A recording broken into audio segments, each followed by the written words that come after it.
Bueno, ahora nos acompaña el señor Hiroshi Watanabe, quien es el presidente del Banco Japonés para la Cooperación Internacional. Thank you very much for staying with us.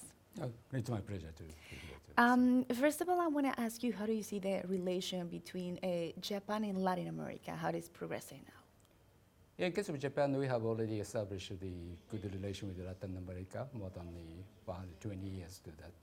And maybe at the time of the 1960 and 70, 80, just only Japan is the good partner of the Latin America from Asia. But now today's discussion says the Korea and China, and also Southeastern Asian countries joined to that.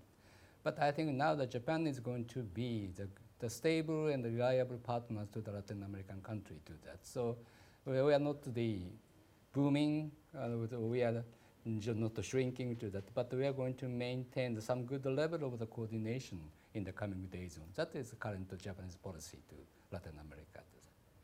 Do you believe that this crisis in China and in the European Union will reduce the cooperation between Japan and Latin America?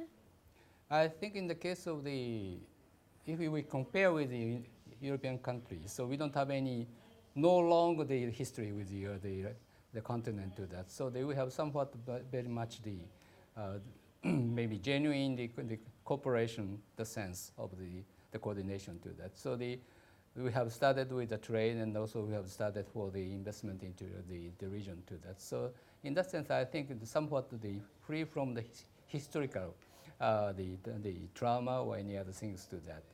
And in the case of the comparison with the Asian countries, India and China is a very huge country to that. So sometimes they are going to have a big demand to the Latin American country to that. But I think still the level of the economy is somewhat a little bit as uncertain and fragile.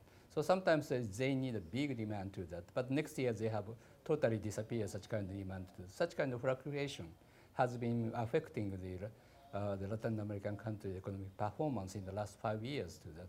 But I think now that China, as many people said, is going to change their policy to that.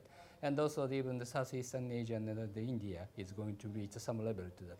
In that case, as I said, Japan wants to be the stable and reliable partner to the Latin America, but also maybe the China and also India and the other Asian country wants to reach the same level of the coordination with the Latin American country to that.